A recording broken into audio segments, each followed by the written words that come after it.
All right, thank you for the invitation. I'm really looking forward to being in conversation with you all today.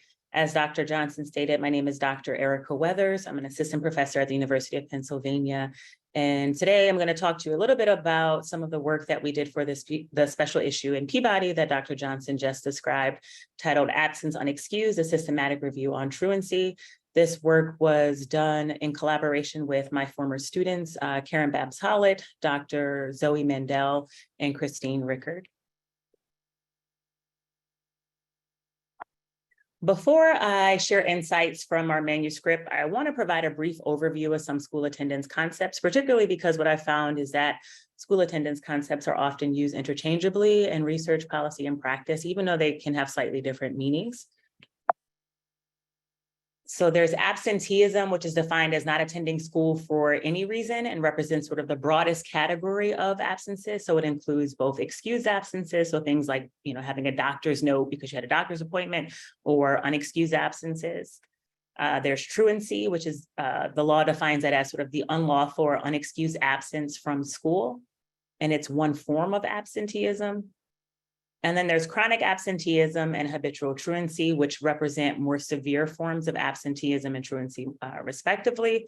However, policy and practice have not settled on a definition or a specific cutoff point for when absenteeism becomes chronic or when truancy is considered to be habitual and prosecutable. For example, in 6 states, students can be referred to an external legal authority for as few as 3 truant absences, while the average cutoff among states with truancy policies in the US is about 9 absences. So why the focus on truancy specifically, and maybe not absenteeism more broadly? I'm really interested in truancy because of the implications and the consequences that I've found to be associated with truancy and truancy policy. So during the 2020 presidential campaign season, California specifically came under fire for implementing a truancy program that charged parents with a misdemeanor if their child missed more than 10% of the school days without a valid excuse. So truancy by California's definition. But what does it mean to have a quote unquote valid excuse to miss school? What do we know about the reasons why students miss school, why students aren't showing up?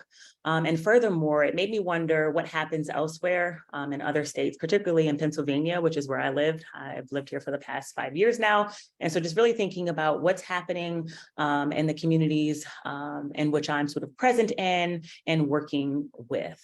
And so with that said, California and Pennsylvania are examples of truancy policies and practices that can be both punitive and exclusionary. And so, for example, in Pennsylvania, I came across this news story where there was this mom of 7 children. All 7 of her children had been habitually truant at some point in time during their schooling career. And because of their habitual truancy, this mom, I don't know her race, but I know she didn't have a lot of financial means. She was fined for each child's habitual truancy.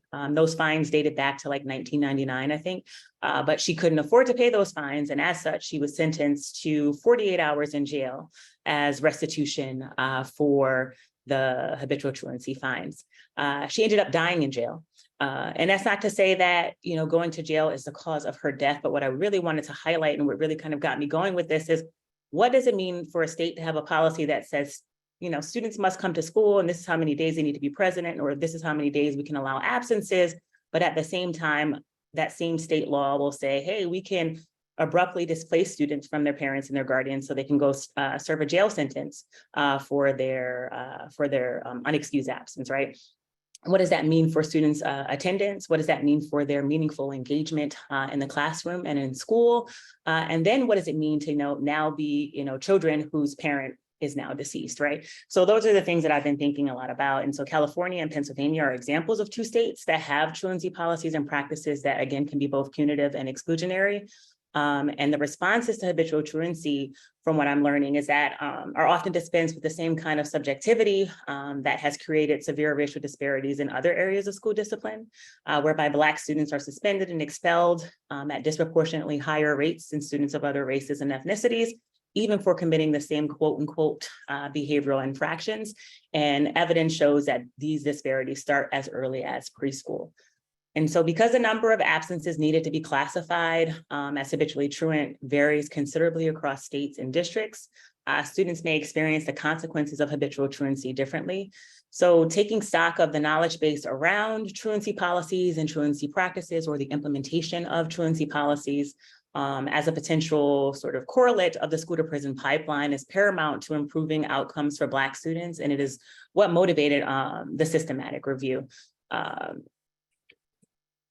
So the questions that we set out to sort of answer, or to engage, or to, seek more information about sort of how do Black and Latinx youth experience truancy, and how may truancy policies and practices contribute to the school to prison pipeline for Black and Latinx youth. And so basically what we did was sort of just a systematic review of the literature with certain key terms, following sort of scientific and sort of criteria and guidelines for systematic reviews. And what we found, I won't go into sort of the nuts and bolts of the methods. You can read the paper. I'm happy to make it available if you have not seen it already. But what we found is that truancy and the school to prison pipeline are connected. So we theorize this connection between truancy and the school to prison pipeline in 4 ways. First, truancy is criminalized. So for example, in the 43 states that have truancy policies, students who are truant or their legal guardians can be referred to legal authority. This could look like courts, it could look like jail time, it could look like a number of different things. Truancy is associated with other offenses that are often criminalized. So for example, Eaton and colleagues found that students with unexcused absences had significantly higher odds of engaging in criminal offenses, though the direction of this relationship is unclear in the literature. So there's some evidence that argues that criminal behavior is related to truancy and vice versa. There's also evidence that exclusionary discipline is sometimes used as a response to truancy. So some laws say, hey, a kid is absent from school without an excuse, and what we're going to do is make them miss more school as a punishment or consequence for that absence, and it makes absolutely no sense.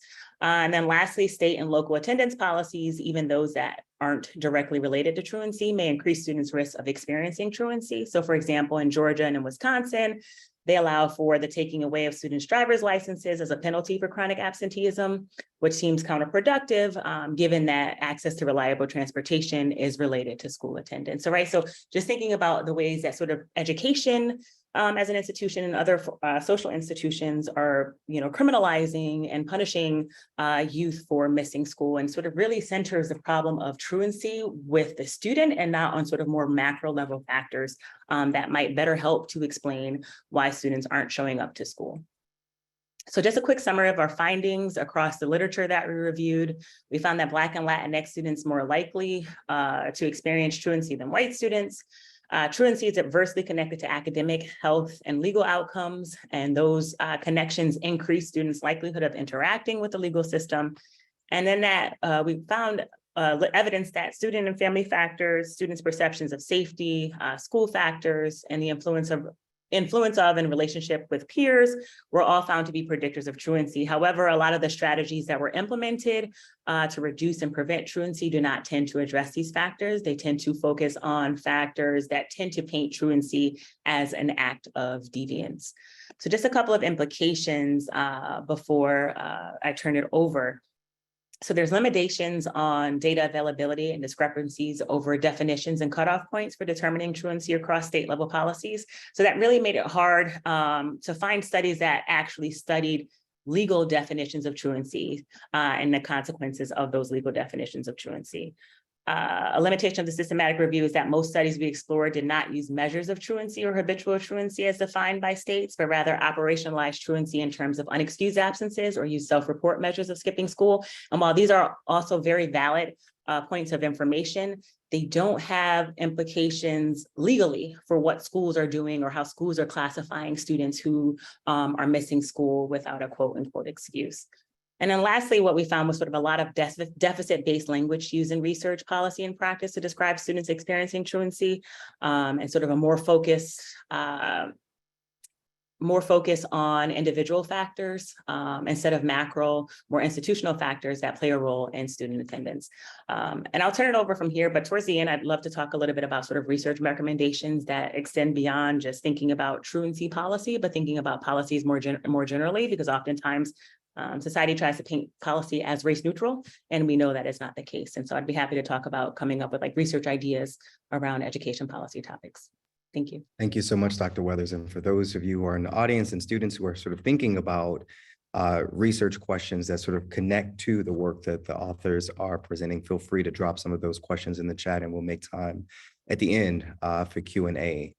So next, I'm going to invite Dr. Ward to the screen as well.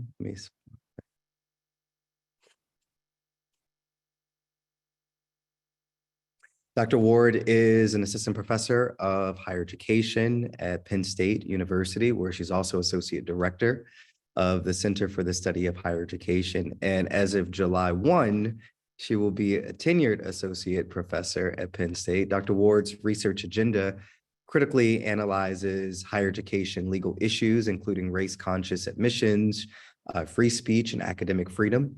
Her work has been funded by the Spencer Foundation, is routinely cited in major news outlets like the Chronicle of Higher Education and USA Today. She earned a PhD in higher education and student affairs with an interdisciplinary minor in socio-legal perspectives on race and gender in higher education from Indiana State, and a JD from Indiana State University, McKinney School of Law. Join me in one welcome for Dr. Ward. Thank you. Greetings, everyone. Thank you very much for the opportunity to be in community with all of you. Let me share my screen here. So for my time, I'd like to do something a little different.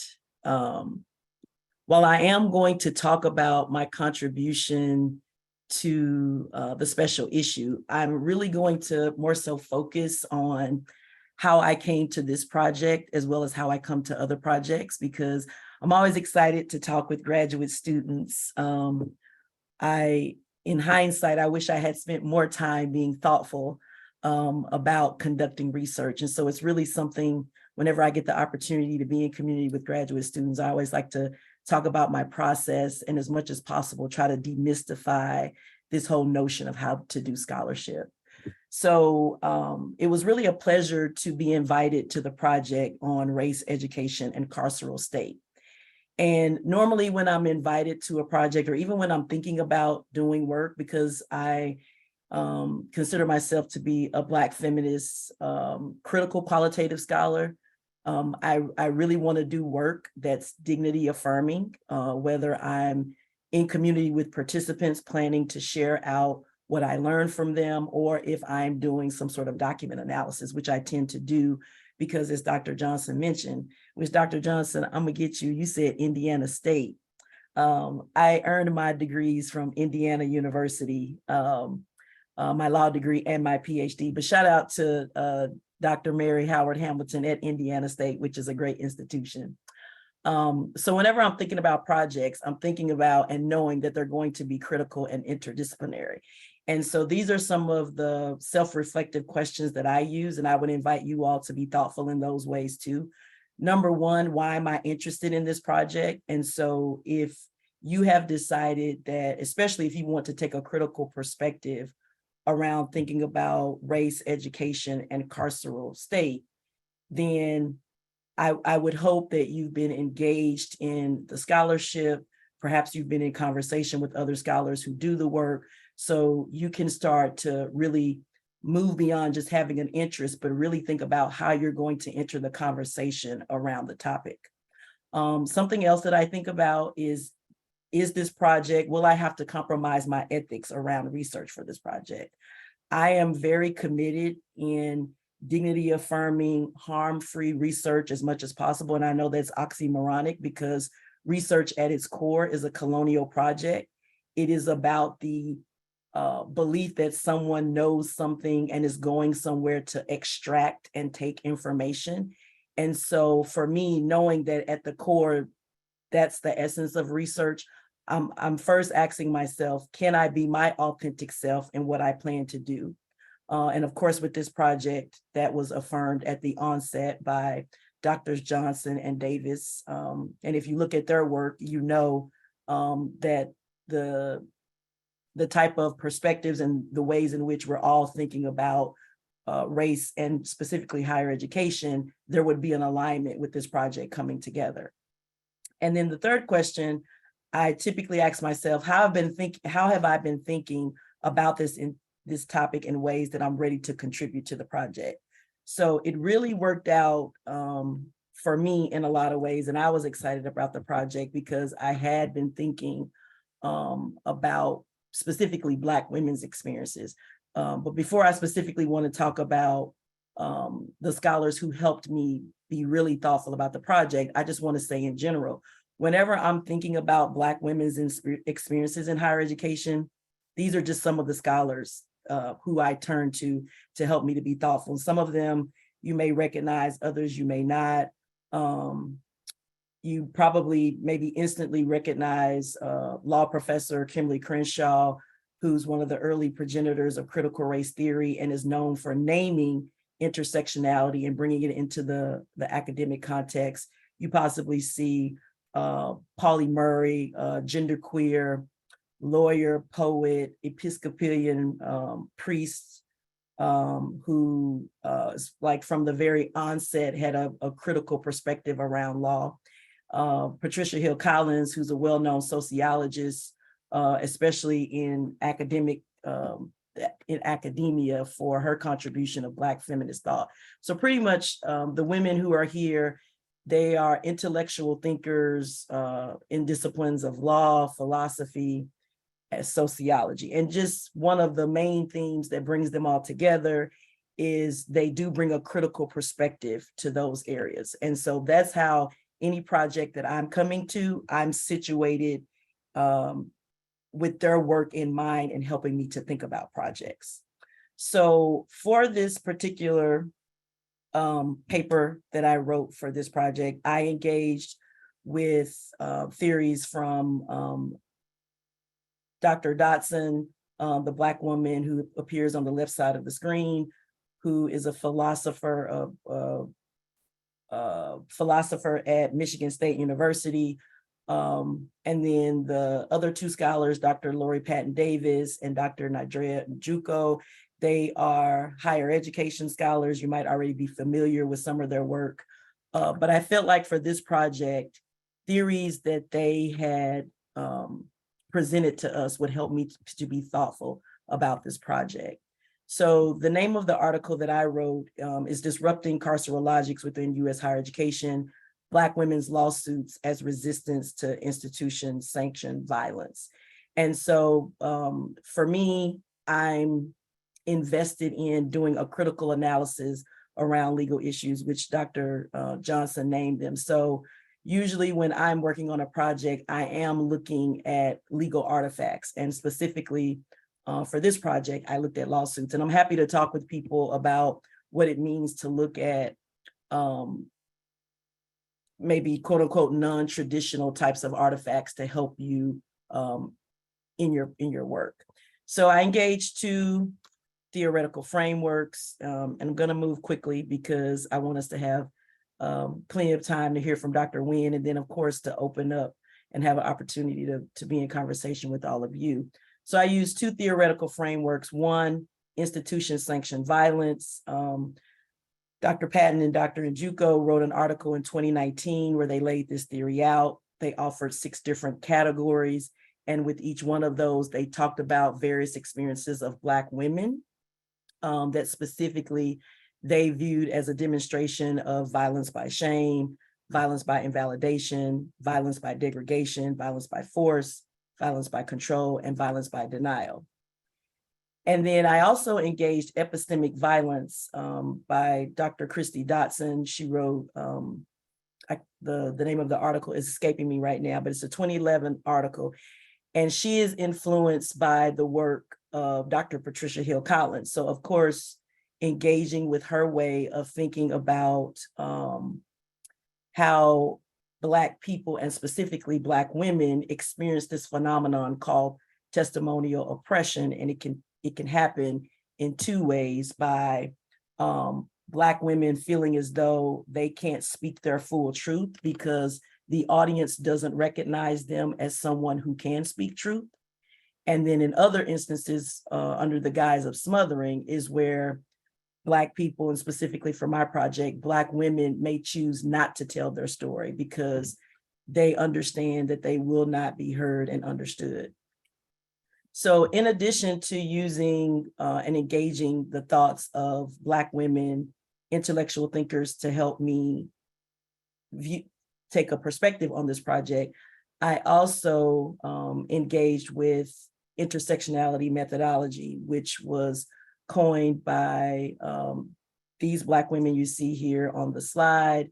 Some of them are in higher education, some of them are in K through 12, but they came together and wrote an article in 2020 where they laid out for us what it means and what it looks like when studies are designed and have an intentionality in centering Black women as knowledge producers, what it means to think with Black women about Black women's experiences, and what does it mean to also nuance the complexity of Black women's experiences. So very briefly, I conducted a qualitative content analysis. The legal artifacts that I looked at complaints that were filed, lawsuits filed by Black women. The complaints contained their version of what took place. And I want to put a caveat there.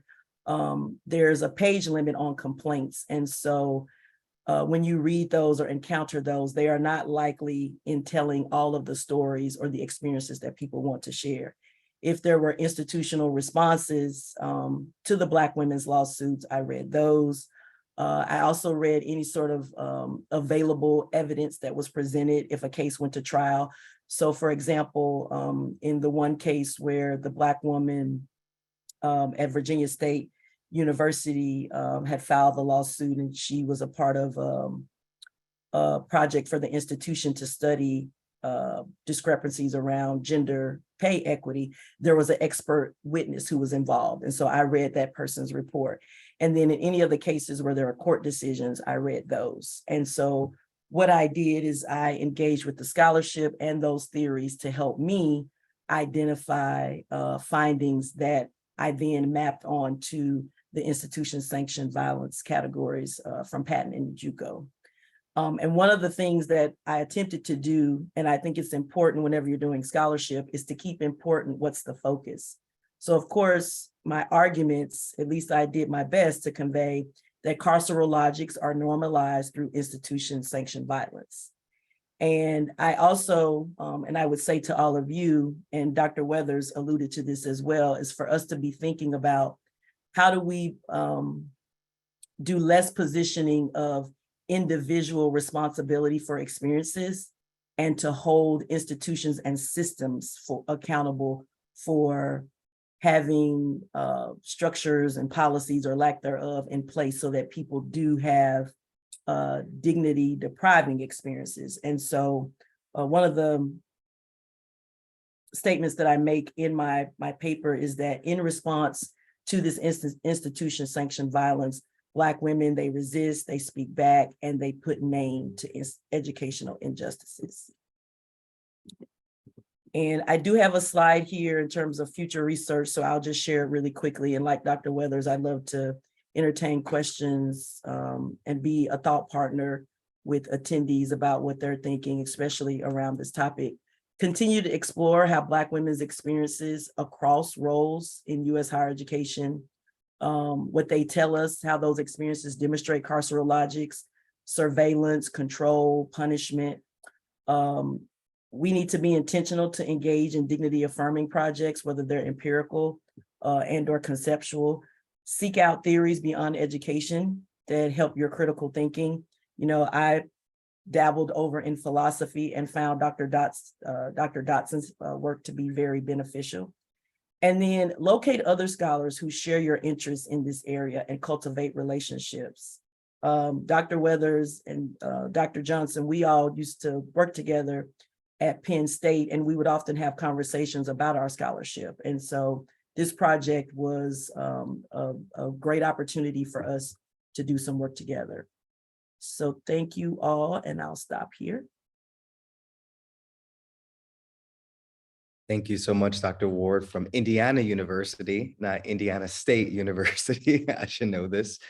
I'll invite Professor Winn to the podium, virtual podium. Thank you so much, Dr. Ward. So I'm delighted to introduce Professor Winn, who I have been a fan of for many years, and I'm sure she doesn't even know this because I saw a presentation that she gave at Penn as part of the AERA Scholars of Color series many years ago on YouTube, actually. And I've been just such a fan of her work, and I was so delighted that she agreed to contribute to the special issue, and even more excited that she's here with us today. She is the Chancellor's Leadership Professor in the School of Education at the University of California, Davis, where she co-founded and co-directs the Transformative Justice and Education Center. She is the author of several books, including Girl Time, Literacy, Justice, and the School to Prison Pipeline, Justice on Both Sides, and others. Professor Winn is a member of the National Academy of Education and an AERA Fellow. She was the 22-23 Andrew Mellon Foundation Fellow at the Center for Advanced Study in Behavioral Sciences at Stanford. Let's give Professor Winn a round of applause virtually. Thank you so much, Royel, and thank you for bringing up that talk. That was a really special time, and I am a fan of all of your work. I can't tell you how special it was to be a part of this issue. I do want to contextualize that all of us who worked on this issue, we were working on this during the pandemic. And I think it is a testimony to how important we think this work is, that we continue to persist and try to get this work out at a time where all of us were trying to process what the COVID-19 pandemic meant to us individually, to our families, through loss. Somehow we mustered enough energy to get this work out. And I just want to acknowledge that, because that was a really just mind-blowing time. And so I want to thank you. I want to take a little bit of time to share my screen. And let's see, here we are. Okay. So I want to start, I really appreciated the context that both Ericka and LaWanda offered their work, and I wanted to do the same, to take time. I'm so excited to be here with students and to think about what brought me to this work and my why. I was a part of an incredible opportunity and project. It was a 6-year multi-sited ethnography of a woman-focused theater company based in Atlanta, Georgia. This woman-focused theater company produced a play several years ago called Breath Boom by Kia Corthron, an African-American playwright. The play was focused and centered on Black girls who were involved in gang activity in the Bronx, and the actors who were charged to play roles in this performance had not had any experience in detention centers or jails themselves. So they created an opportunity whereby they would visit young people in youth detention centers. So I'm going to be saying YDC, that's a youth detention center. That's where young people are serving time. There's RYDCs, regional youth detention centers, which in the urban Southeast are often transitional spaces, but unfortunately there are scenarios whereby young people are there for a really long time. So the theater company, the ensemble, decided to spend some time, but not just go and ask these girls about their experiences, but they also wanted to make an offering. And so they prepared these playwriting and performance workshops. And in the words of many of the actors who were a part of it and the directors, they said that they realized that because of how intense the experience was and how the exchange that they had with these girls, that they realized that this was something they should do more of. And so they really sort of created this other part of their programming through the theater company where they were focused on girls, teenage girls, usually high school, but eventually middle school, and doing work in regional youth detention centers. So for 6 years, I participated in their workshops. So I got trained as one of their teaching artists. We facilitated workshops in regional youth detention centers, RYDCs and YDCs.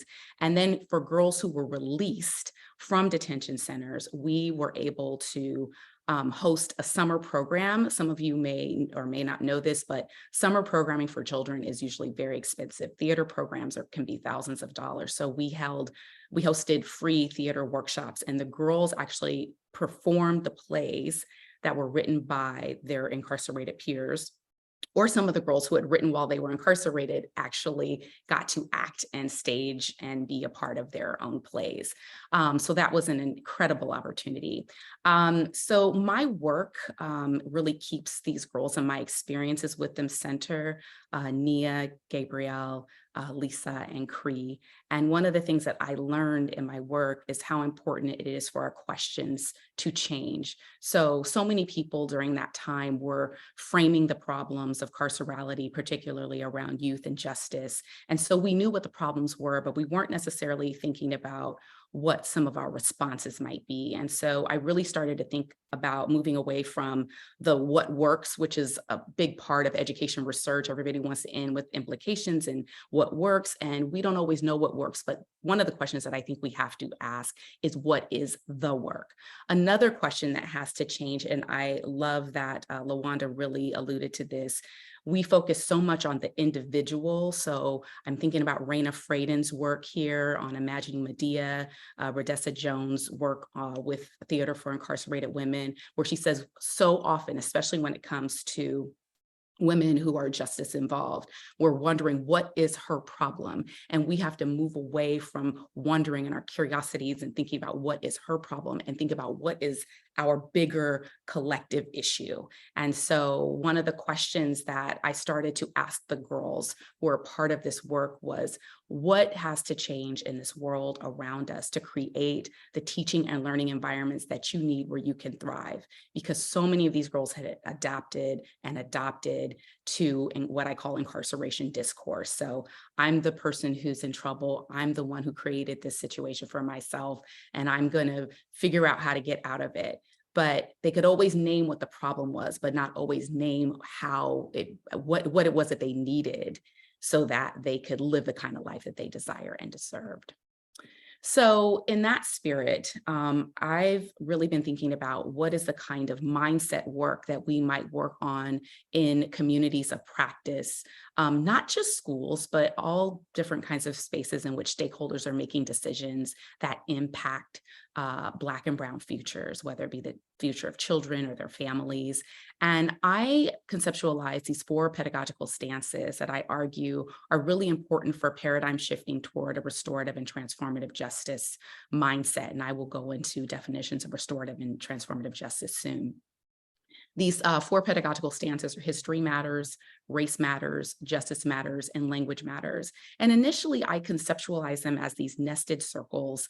And when I would talk about this work, I would talk so much about futures. I would talk so much about, why are we doing this work? What is it that we want? What are we seeing for generations out? And because I started talking about futures so much, I had some colleagues who challenged me and said, Maisha, I hear these 4 stances throughout your work, but I also hear a potential 5th stance, which is futures matter, which I think about in terms of what is it that we're doing this work for? Who are we doing the work for? And if we're really thinking about different kinds of futures, then we have to really be thinking about the intersectionality of all of these different stances. And again, I'm offering these pedagogical stances. I want to say here, and I argue this in the paper, that yes, there are other matters, and yes, there are other ways of mattering. And so we'll talk about future research, but I just want to say that I invite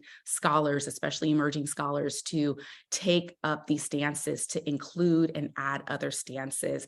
A wonderful colleague, Casey Phillip Wong, just wrote a beautiful position paper for our center called Power Matters. And he's written a whole piece on a framework for another pedagogical stance. So I invite you to think about the ways in which other things matter and the other ways of mattering, and to expand this work. So let me just take a little bit to define and talk about restorative and transformative justice and why this paradigm shift became so important to me. So in my work with girls in the Girl Time program, I was blown away by the stories of girls who woke up in the morning, got ready for school, went to school, anticipated coming home to enjoy home, and did not come home, went from school to an RYDC because of an incident that happened on campus. I also just want to lift up the fact, Ericka talked a lot very powerfully about truancy and absenteeism. And in my work in youth detention centers, there were countless girls, particularly African-American girls who I worked with, who were incarcerated because of truancy records. So to see that living and breathing, she did a beautiful job explaining that. And I just want to say, unfortunately, I witnessed that and I saw that and I heard those stories. So my curiosity and wonderings were, wow, so how is it that you wake up in the morning, you think you're going to have just a regular day and that you end up in a youth detention center? Not only that, but in the case of an area like Atlanta, sometimes that youth detention center is far away from the city. Sometimes it's in Macon, it's somewhere far out where perhaps your family doesn't have reliable transportation and can't get to you. And I had a lot of questions about, so is there something that can happen between the school and the incident and these girls, all of a sudden police involved, justice involved. And one of the spaces that I was led to was this work around restorative justice, which has been defined in many ways, but one of my favorite definitions of restorative justice comes from a young teenager from the Midwest who was trained in restorative justice practices. And she argues that restorative justice is making the wrong things right, but making it right in a way that both sides can come to an agreement. And this idea that you're restoring an issue and that both sides, meaning multiple stakeholders, need to be involved. And this again, really to me reiterates what LaWanda was talking about in terms of how important it is to move from this idea of individual responsibility and collective responsibility. So I would say that what restorative justice offers is this movement toward us thinking about collectively how it is that we respond to harm and wrongdoing. There are 3 questions that are a part of restorative justice: who's been harmed, what are their needs, and whose obligations are these? And in our criminal justice system, we are focused on what happened, who did it, and what kind of punishment do they deserve? So those are really, really different questions than when we ask who's been harmed, what are their needs, and whose obligations are these? In my paper, I talk about how hard it is to identify those who were harmed and those who are potentially harming, because in school contexts, sometimes those who are harming are those who have experienced lots of harm in schools and other kinds of institutions. I also want to say a little bit about restorative versus transformative. There has been a movement for some time of restorative justice practitioners who have been thinking about how the notion of restoration just doesn't go far enough. What are we restoring? Who are we restoring? Why? Who gets to decide and wave the magic wand in terms of all of a sudden this situation, this person is restored? Who gets to make those decisions? And so many restorative justice practitioners really think about the notion of transformation and transformative justice, where real change is needed. I also ask because I think restorative justice has gotten a pretty bad rap in schools. And I will say the foundation of restorative justice is about how we build consensus and build community. However, restorative justice was really imported into our schools to deal with the fact that we were over-disciplining Black, brown, differently abled, LGBTQ students, and of course, any intersectionality of any of those students. And so something that I think has been greatly amiss in restorative justice work and transformative possibilities in schools is really leveraging restorative justice mindset work, again, alluding to the 5 pedagogical stances, to think about how we want to set up our classroom culture in the first place and how we want to think about the curriculum, the planning, the mapping, what we're teaching, the books we're teaching, the material we're teaching, how we're teaching. And so toward that end, there's a special issue of Theory into Practice that I co-edited with my center co-director, Winn, as well as a co-edited book, where we think with different scholars about how we leverage this thing that we're calling restorative justice in the teaching of mathematics, in the teaching of social studies, in the teaching of science, in the teaching of English. One of my favorite pieces is Ericka Bullock and Ericka Miner's piece, Mathematics as a Tool to Dismantle the Carceral State and Build Alternatives. So we've been thinking about how do we help teachers, not only with this mindset work, but also how do we help educators and other communities of practice think about how this interacts with other kinds of disciplines. Sorry, I'm looking at my timer here, so I'm going to have to wrap really soon. So I won't have time to go through these different pedagogical stances, but again, I want to just kind of stop here with the Futures Matter stance. And when we think about the Futures Matter stance, I'm really thinking about an opportunity to invite stakeholders in a community of practice to excavate spaces where all members are encouraged to imagine and have optimism about multiple paths forward. Communities of practice that engage in a Futures Matter stance are keenly interested in leveraging community building and restorative responses to have transformative learning experiences. And I think this is really important because I'm really thinking about how we create tools and we create opportunities for people to see paths out of the situation. And I think that this is something that has to be done as a collective as opposed to being done individually. To reiterate what LaWanda shared, I'm going to stop here. Please follow us at TJE Center. We have a website where we have a lot of downloadable papers, like the Casey Philip Wong paper on Power Matters is on our website. We have the pedagogical stances and the different frameworks for what we call the transformative justice teacher education. So what restorative justice looks like in math and science and social studies. All of these things are downloadable PDFs, no firewall, no registration. Thank you so much. So excited to be here and looking forward to questions. Thank you so much, Dr. Winn. I'm going to invite the other panelists to turn on their cameras so we can engage in Q&A. And once again, please join me in a virtual round of applause for all of their insightful presentations. What I love about the sample of studies that were presented here is the wide range of methodological and theoretical orientations that are presented.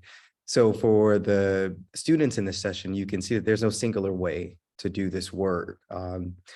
I want to give some time for folks to let questions populate, but Professor Ward started her presentation off with some really powerful questions for consideration about how we enter this work. I want to invite the panelists to offer any additional sort of recommendations for students who are thinking about issues related to carcerality at the intersection of race and education, and how should they be sort of thinking about engaging and preparing themselves for engagement, serious engagement in this work.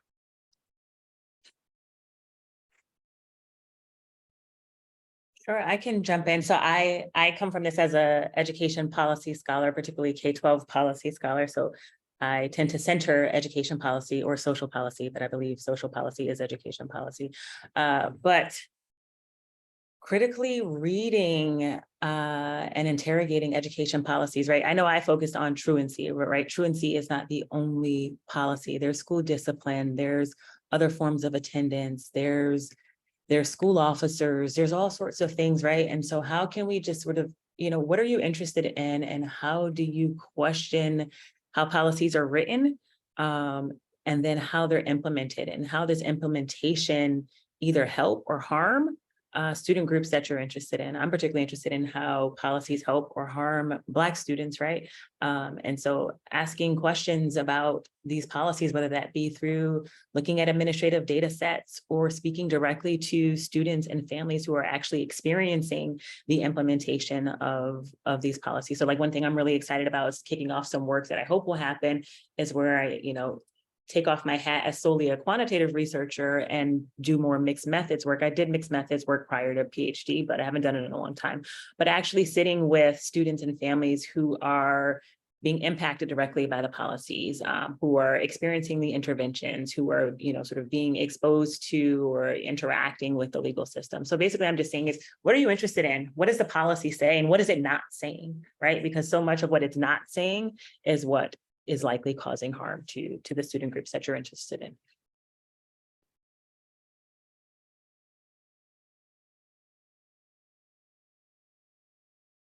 LaWanda, do you want me to go next? Or okay.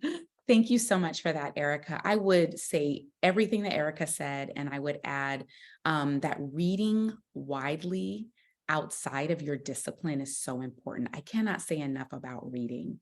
I cannot say enough about also spending time with scholars and practitioners outside of your discipline. So one of the things that I did to really try to understand this work around restorative and transformative justice is I was a William T. Grant scholar, and I spent a year with restorative justice practitioners. 6 months of that year I spent with restorative justice lawyers, attorneys who were working with judges, court systems in Alameda County, San Francisco.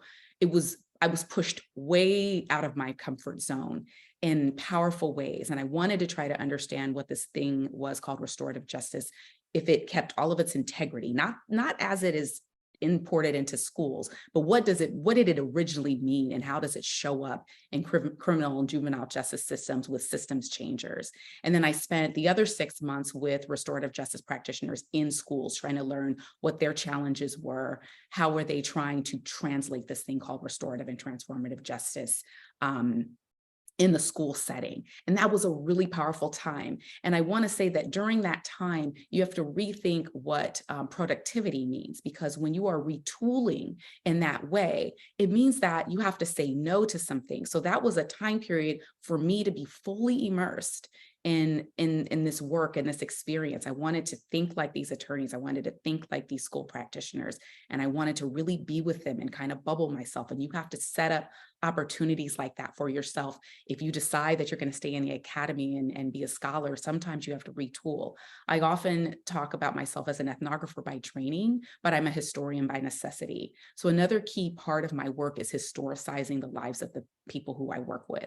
So for me, these girls and their lives was very reminiscent of Black women writers and speakers and doers who were speaking out against abolition of enslavement.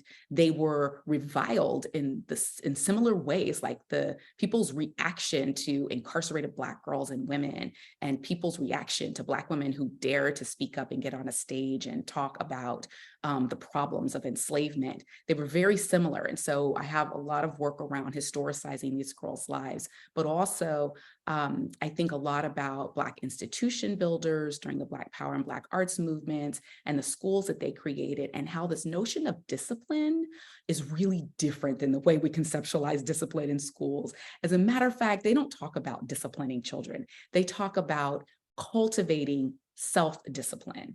And so it's a completely different mindset. And so all of the work that all of you are doing has some sort of rich historical context. Right here today, right now, the problem in front of us is not the beginning of the story. And so I implore you to think about what are the historical signals, if you will, that led up to where we are now and how that informs your work. Thank you so much, Dr. Winn.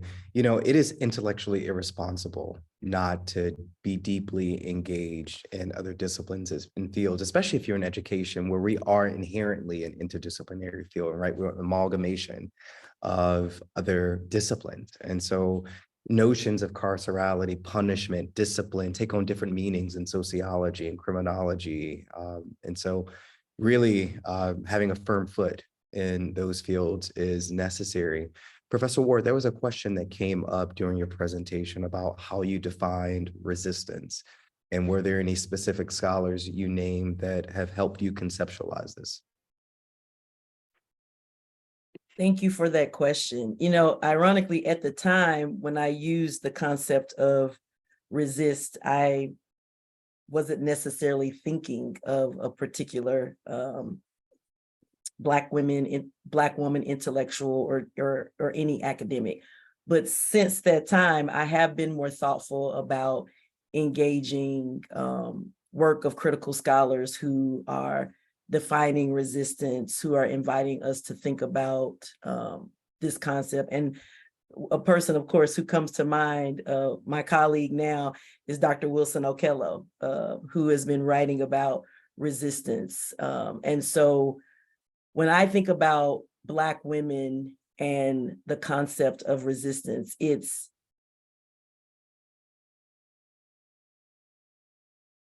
I'm going to use another R word, it's refusing to take on the logics that it's something with Black women. It's them saying, no, it's not me, it's the system, it's the process, it's the procedure.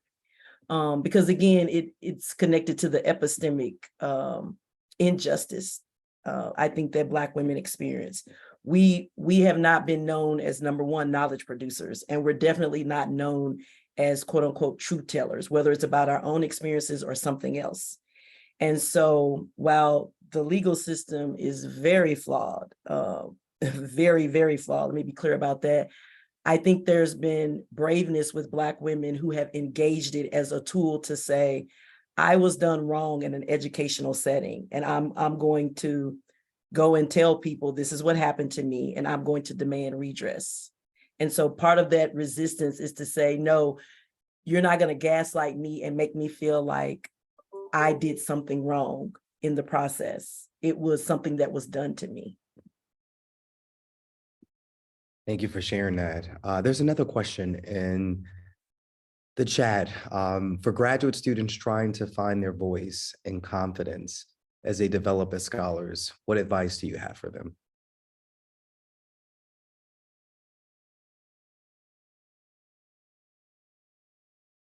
Such an important question.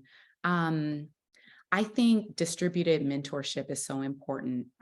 You have to have many people in your well. Some of the people will be there at your institution. They will be your advisors and the people who are part of your committees. And then I always had aspirational mentors. So people who I admired from afar. They were at different institutions, but I read their work very deeply. Anything they put out, I read.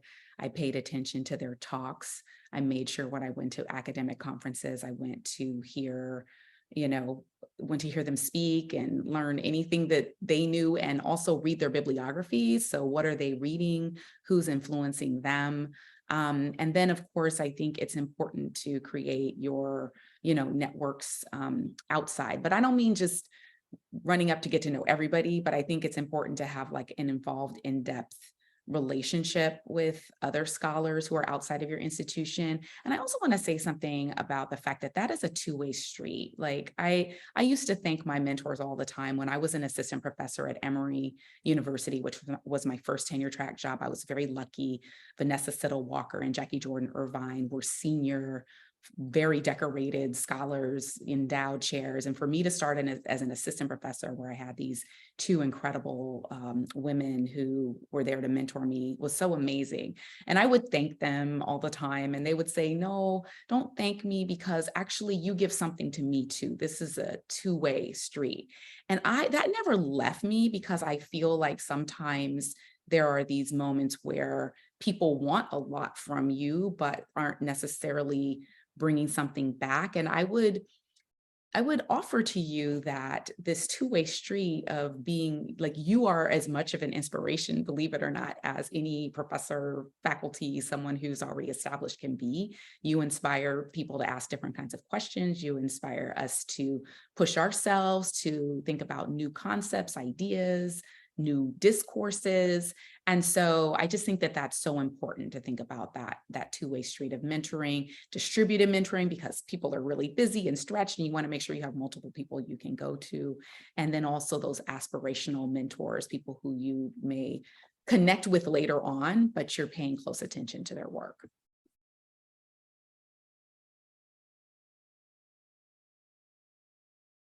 What I'll add is that, what we know from psychological research is that how we build efficacy in part is through mastery experiences. And so as you are a grad student and considering faculty who you can potentially work with, it's an opportunity for you to get involved. And I saw graduate school as an opportunity to really equip myself with the theoretical and methodological tools to answer all the questions that I aspire to do, right?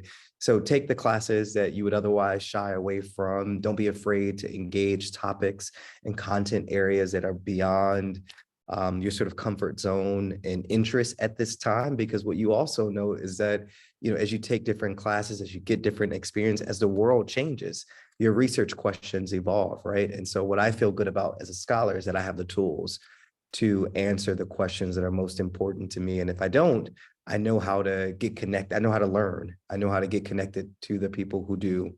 There's another question. Oh, I don't know if anyone else wants to chime in on that one. I just wanted to say, you know, in the academy, we're always really big on depending on where people are in their journeys, especially as doc students. Like, you know, you don't know very much, and so you're aspirational, but you already have a voice.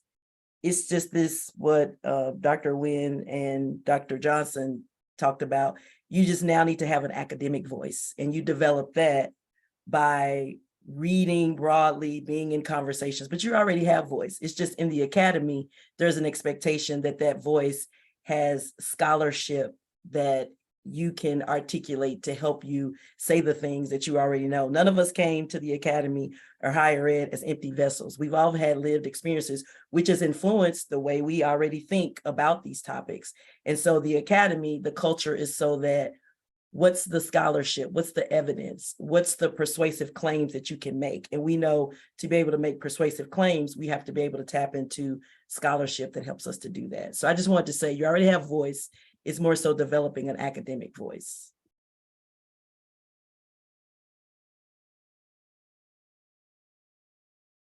Well, I'm looking at time, and time has slipped away. I want to thank you all again so much for agreeing to participate. Can you all join me in a virtual round of applause for our amazing panelists? I've dropped the links already in the chat for each of their individual papers, as well as the special issue, which was the focus of our conversation. Thank you all so much for engaging. The recording will be available following this session. We'll upload it and send a note to you. And we have another exciting session scheduled for July. I will wait to tell you what it's about, but you will look forward to it and be excited about it when we do share. Thank you all so much for engaging. Thanks for your questions. And we look forward to connecting with you all next month. Thank you all so much. This has been wonderful. Thank you. Thank you. It's so wonderful to be here. Yes.